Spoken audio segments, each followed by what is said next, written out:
You know, we've all seen AI do some pretty mind-blowing stuff, right? From writing code to creating poetry in seconds. But what if the very people who built this revolution are now saying we're kind of on the wrong track? Yeah, there's this huge debate happening right now in AI.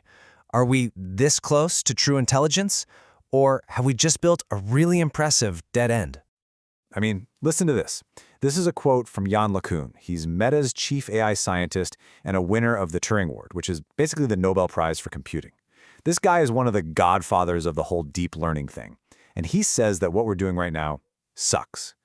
When a pioneer like that uses language that strong, you got to stop and pay attention. And that really is the multi-trillion-dollar question, isn't it?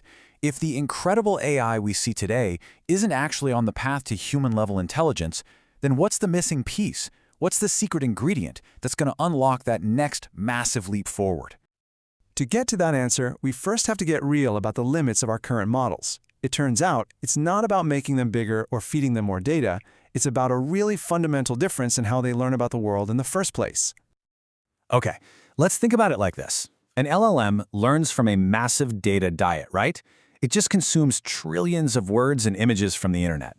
But a child? They learn from lived experience, touching things, seeing things, hearing things, and just interacting with the messy, physical world. One learns from abstract symbols, the other learns from a grounded reality. And to put that data diet into perspective, a big language model is trained on something like 30 trillion tokens of text. That number is it's impossible to wrap your head around. If you tried to read all that, it would take you about 500,000 years. But here's the real kicker. That number, 10 to the 14th power, that's roughly the same amount of visual data a 4-year-old child processes just by looking around. So it's the same quantity of data, but think about the quality. One is just text, basically symbols on a page, while the other is this rich, multi-sensory, real-world experience. And that gets right to the heart of why LeCun is so forceful about this. That difference in data quality is everything. His whole argument is that you can feed a model all the books ever written, but it will never truly understand the world, because text is just a shadow of the real thing. It's not the thing itself. So the problem is baked right into the core method of today's models. It's called autoregression, but all it's really doing is predicting the next word based on the previous ones. It's like a domino effect. If it makes one tiny mistake early on, that error can cascade and get bigger and bigger, leading to answers that just completely fly off the rails, what we now call hallucinations. It isn't actually reasoning. It's just playing a very, very sophisticated game of word association. So if just learning from text is a dead end, what's the alternative? Well, LeCun's proposal is actually pretty simple and intuitive. He says, let's go back to the very beginning. Let's build models that learn the way humans do, right from birth. The absolute key concept here is something called a world model. Think of it as that intuitive grasp of physics and cause and effect that we all have. You know that if you let go of a glass, it's going to fall. It's probably going to break. You don't have to run the physics equations in your head. You have a mental model that just simulates the outcome instantly. That's what we need to build into AI. This is the perfect way to think about it. Babies spend months just watching the world, touching things, dropping stuff. They're constantly running these little experiments to build their own internal world model. It's amazing. By 9 months old, a baby is genuinely surprised if an object just floats in midair, because it violates the rules of physics they've already figured out on their own. That is pure self-supervised learning.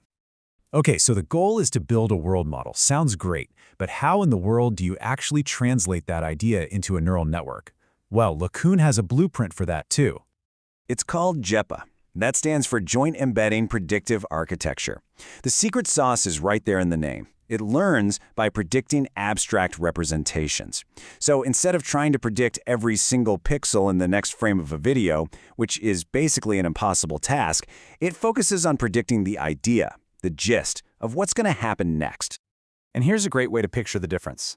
On the left, if a model tries to predict the future pixel by pixel, it's just going to get a blurry mess, because it has to average out all the possibilities.